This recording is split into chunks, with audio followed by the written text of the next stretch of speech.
বাংলাদেশে এখন তিনজন মানুষ শুধু বিএনপি করে না, আর সবাই বিএনপি করে।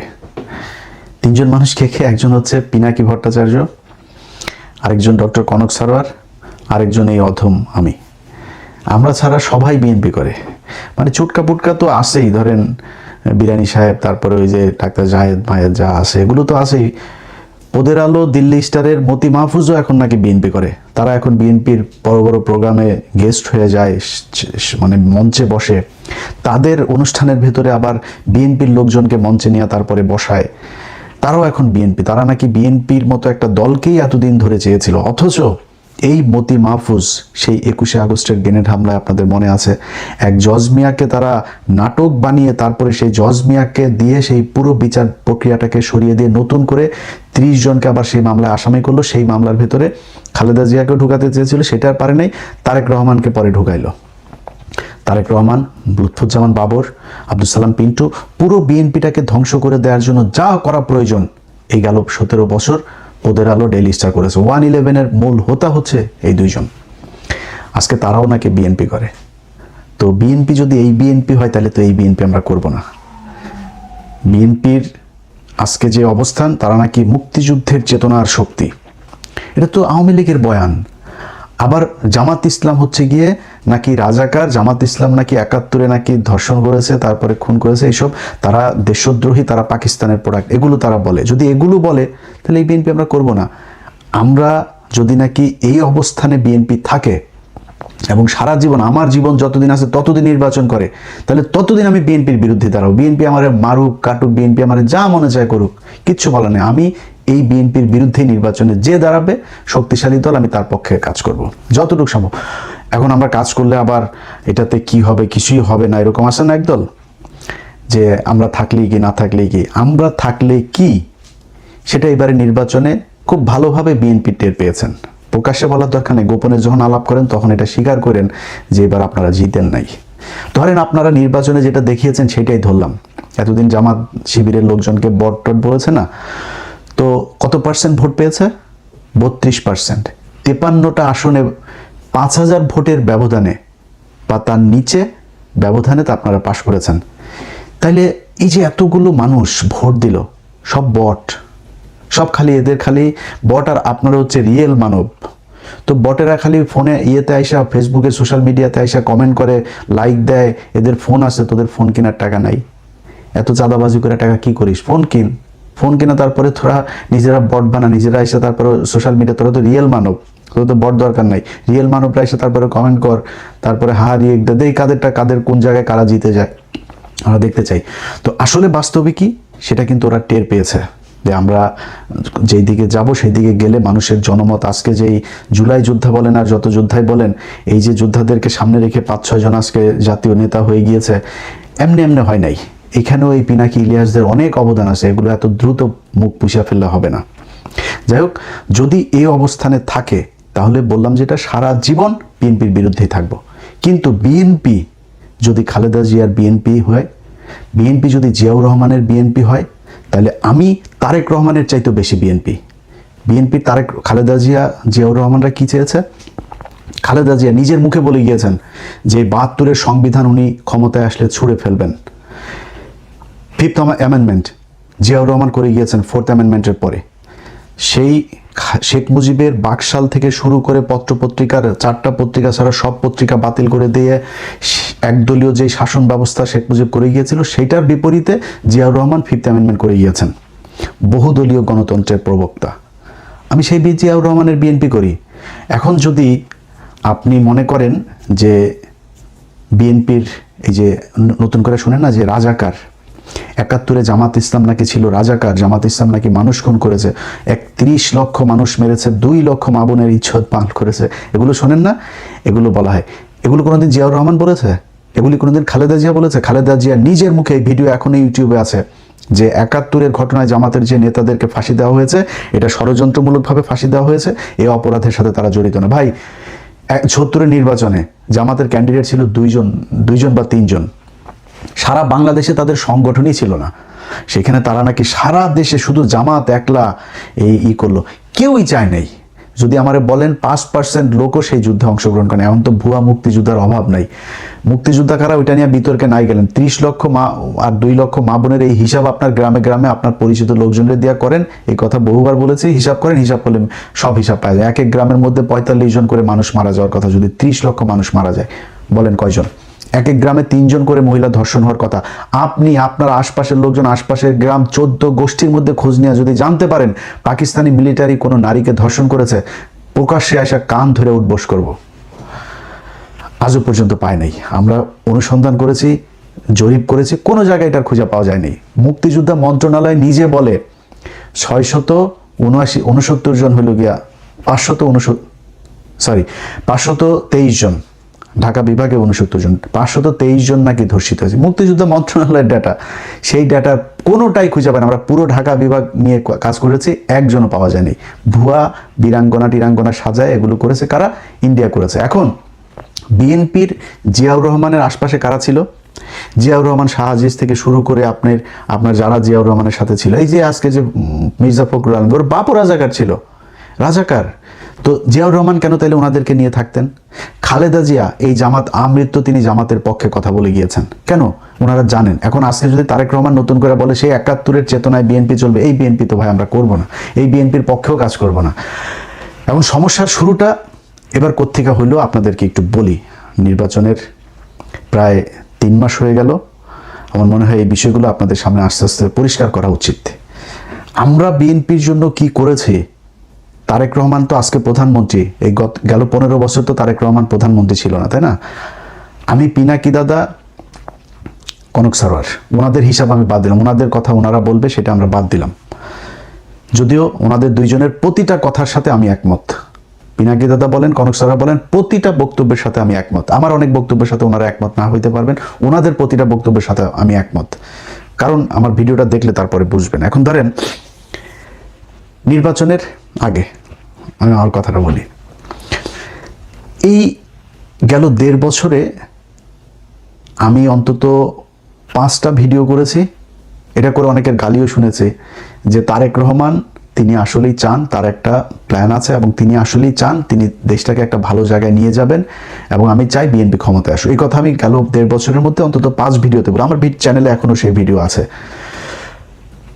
তারপরে মিটফোর্ডের সামনে একটা লোককে আপনাদের মনে আছে পাথর দিয়ে আপনার মাথায় আঘাত করে তারপর একজনকে মারা হলো, বলা হলো যে চাঁদাবাজি নিয়ে তারপর করা হয়েছে।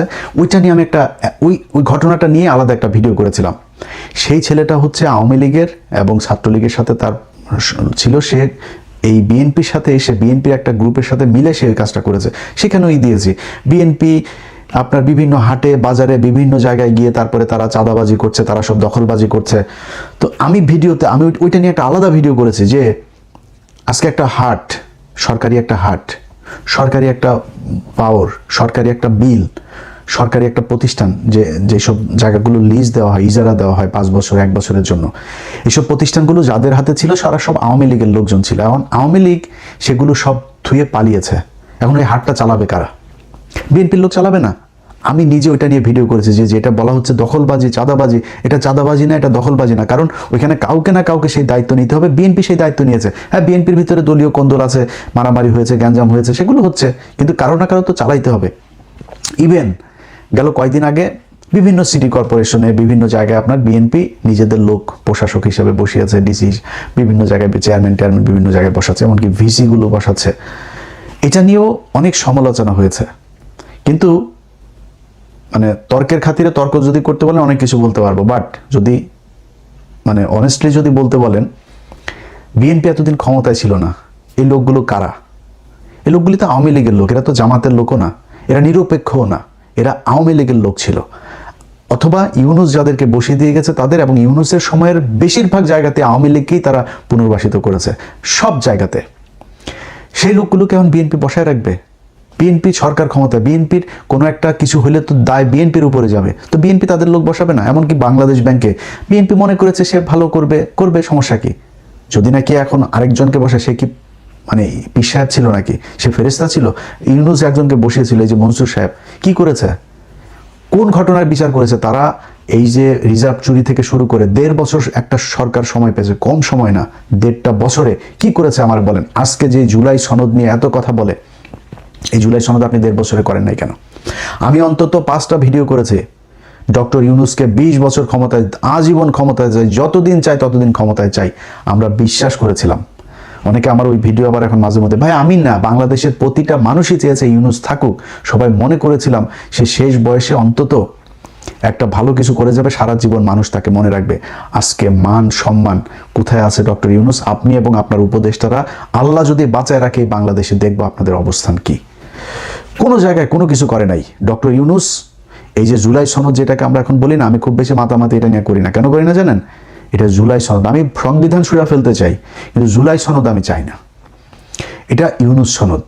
ইউনূসকে এই বিভিন্ন তার যারা পিতামাতা আছেন না, তার কিছু পিতামাতা আছেন, সেই পিতামাতারা যারা তাকে পরিচালনা করে, তারা বাংলাদেশে এই যে LGBTQ আছে না, গিয়ে তারপরে সমকামী টমকামী, এগুলো বাংলাদেশে আজকে 55 বছরে যতটা আপনার হয়েছে, মানে এটাকে প্রমোট করা হয়েছে, ডক্টর ইউনূস তার দ্বিগুণ প্রমোট করে গিয়েছেন।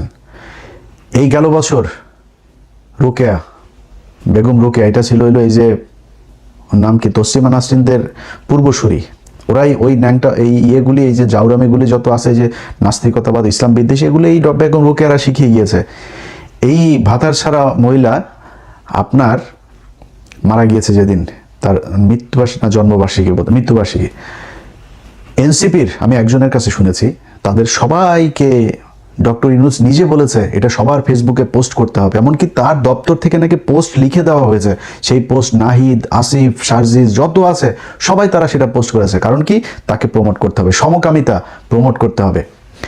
এই জুলাই সনদের ভেতরে এমন কিছু জায়গা আছে, এগুলো বললে নিজের থুতু নিজের গায়ে পড়বে।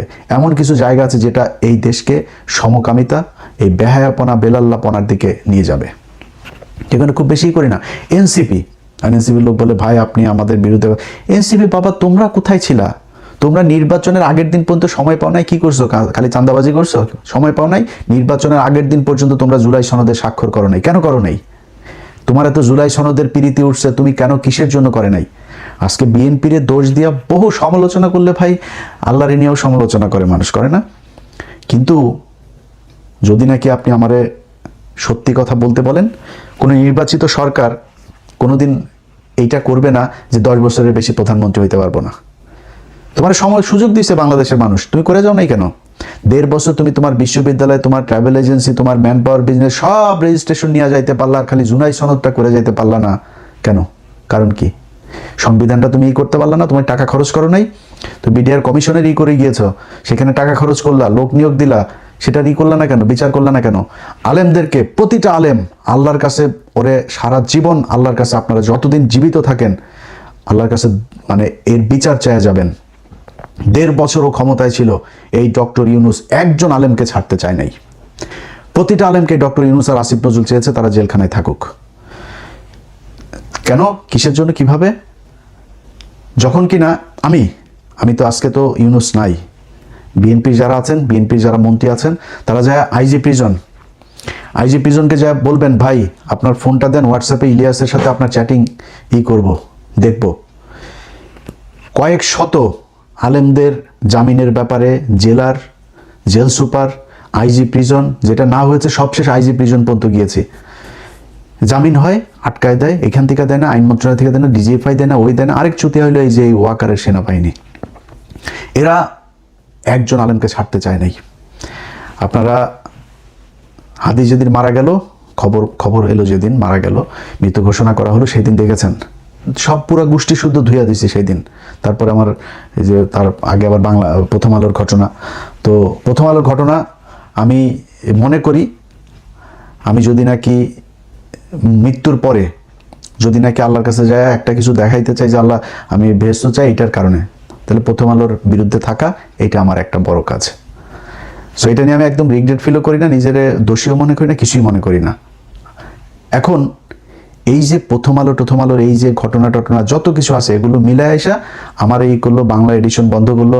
আমি এখনো সরকারের কারো কাছে যা করি নাই, আমি নিজে আপনাদেরকে এখনো ফেসবুকে বলিও নাই যে বাংলা এডিশনের যেই পোর্টালটা আছে, পোর্টালের নিবন্ধনটা তারা স্থগিত করে গিয়েছে, সেটা বিএনপি এসে এখনো খুলে দেয়নি, বলিও নাই যদিও। তো আশা করি খুলে দিবে। এখন এই যে এত কিছু হইলো না, শেষে বললাম না, কেন বললাম জানেন? এই ইউনূস সহ সবগুলারে কেন ধুইলাম জানেন? ধোয়ার পিছনে একটা কারণ আছে। ভাই আপনি, অনেক মানুষ আছে জ্ঞান দেয়, হ্যাঁ ভাই আপনি এটা এরকম কেন করলেন, এরকম কেন। আরে বেটা, তোর খারাপ লাগে না, আমার খারাপ লাগে। কি খারাপ লাগে জানিস? আমি কি করেছি? 1.5 বছর আলেম, বিডিআর এদের জন্য বহুত কিছু নষ্ট করেছে, বহুত মানুষের সাথে সম্পর্ক নষ্ট করেছে। আজকে সেনাবাহিনীর সাথে যে আমার যে সমস্যা, এই পিলখানার ঘটনার বিচার যদি আমি না চাইতাম, সেনাবাহিনীর সাথে আমার কোনো সমস্যা হইতো না। আজকে যদি নাকি সরকারের, এই বর্তমান সরকারের একজন সামরিক বিশাল বড় একটা পজিশনে একজন লোক আছেন, রিটায়ার্ড একজন সেনা অফিসার, তো তিনার ব্যাপারেও আমাকে এই সরকারের ভেতর, অর্থাৎ ইউনূস সরকারের ভেতর থেকেই বলা হয়েছে ওনার ব্যাপারে কথা বলতে, কি ওনার ওয়াইফের সাথে ভারতীয় একজনের সাথে খারাপ একটা সম্পর্ক করে ফেলেছিল। তো সেটার দোষ তার ওনার না, ওনার ওয়াইফের দোষ। ওনার দোষ কি? কার কথা বলছে আপনারা বুঝেছেন, আমি ওনার নাম আর বলছি না। এরকম অনেকগুলো বিষয় নিয়ে বারবার চেয়েছে এই আলেমগুলোরই হোক, জামিন হয়। সবচাইতে বেশি মানে হেল্প যিনি করেছেন তিনি হচ্ছে বর্তমান আইনমন্ত্রী, সাবেক অ্যাটর্নি জেনারেল আসাদুজ্জামান।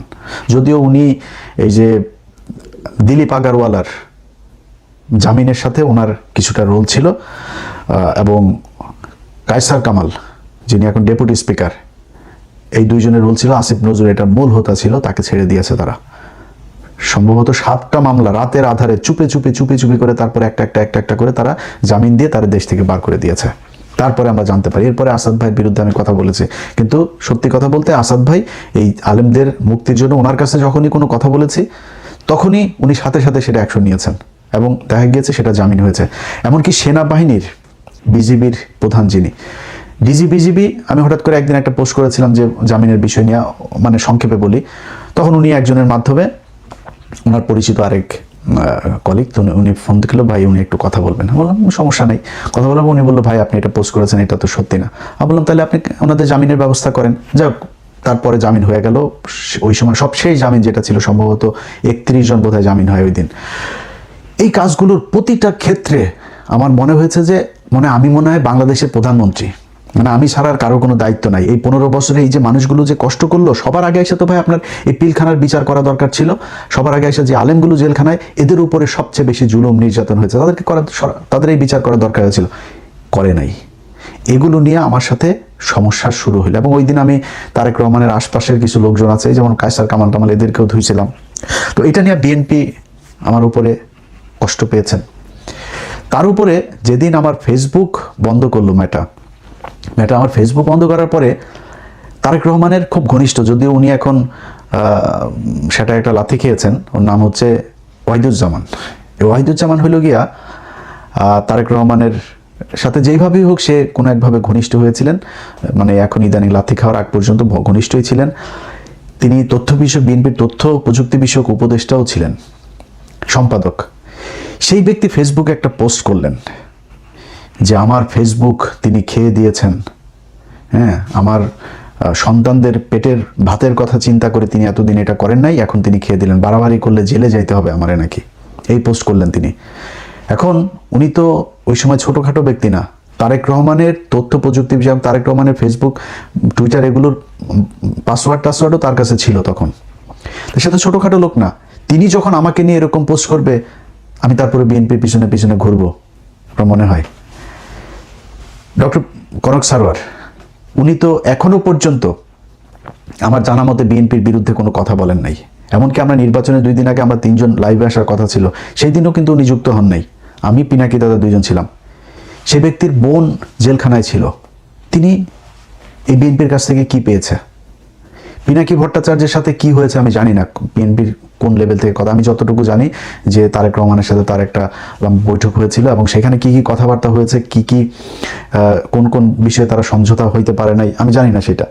আমার বিষয়ে আমি বলি, আজকে এপ্রিল মাস, তো 2025 সালের এপ্রিল বা মার্চ না সরি এপ্রিল না, সম্ভবত মে জুন মাসের দিকে কোনো একটা, আমার মনে আছে যে কোনো একটা স্যাটারডেতে আমি আমার দুই ছেলেকে নিয়ে একটা মাঠে বল খেলছিলাম, যেখানে আমার দিনটা মনে আছে, শনিবার ছিল। সেদিন আমাকে ফোন করলো মাহাদি আমিন ভাই। তো মাহাদি আমিন ভাই ফোন করে বললো যে ভাই, তার আগে আরও 2-3 বার কথা হয়েছে, তো ওই দিন আমারে শেষ মাহাদি আমিন ভাই ফোন করলো যে ভাই লিডার কথা বলবে, তো আপনি কখন ফ্রি আছেন। তো আমি মাহাদি আমিন ভাইকে বললাম যে ভাই উনি আমার চাইতে বহু ব্যস্ত মানুষ, ওনার সারা দিন দল গুছাইতে হয়, দেশের বিভিন্ন জায়গায় কথা বলতে হয়, উনি যখন বলে আমার এখানে যদি তখন ভোর রাত হয় আমি তখন জেগে থাকবো, সমস্যা নেই, বছরে বললেন যে আমি রেডি আছি, সমস্যা নেই, কথা বলবো। উনি ওর পরে আর আমার সাথে কথা বলেন নাই, এবং ওনাকে কে কথা বলতে না করেছে আমার সাথে, ওনাকে কে আটকিয়েছে আমার সাথে কথা না বলতে, এটা উনি বলতে পারবেন। সো সেই মানুষগুলোকে ওনার চেনা উচিত। আমরা কারা, আমাদেরকে তো কেউ টাকা পয়সা দিয়ে তারপরে বিএনপিতে আনে নাই, বিএনপি আমাদেরকে টাকা পয়সা দিয়েছে কি দেয় নাই এটা তারেক রহমানের চাইতে ভালো কেউ জানে না, এটা তারেক রহমানই বলতে পারে। তবে এটা নিয়ে আর মানে আপনাদের সামনে ক্লিয়ারিফাই করার কিছু নাই। 5 জানুয়ারি 2014 ইলিয়াস হুসাইন তখন বিএনপিও করে না, আওয়ামী লীগও করে না, জামাতও করে না, কিছুই করে না। বিএনপির আজকে অনেক ভাইয়েরা আছেন, তারা ফেসবুকে তারপরে তাদের অনেকের পোস্ট দেখি আমারে খুব তুচ্ছ তাচ্ছিল্য গালাগালি করে, খুব বাজে কথাবার্তা ভাষা ইউজ করে তারপরে কথাবার্তা বলেন। ভাই 5 জানুয়ারির সেই নির্বাচনে আমি অধম একমাত্র সাংবাদিক ছিলাম, শুধু সাংবাদিকতা করি নাই, সাংবাদিকতার বাইরে যায়ও সেদিন এই বিএনপির জন্য কাজ করেছে, এই আওয়ামী লীগের বিরুদ্ধে কাজ করেছে। অতএব আমাদেরকে আওয়ামী বিরোধিতা শিখা লাভ নাই।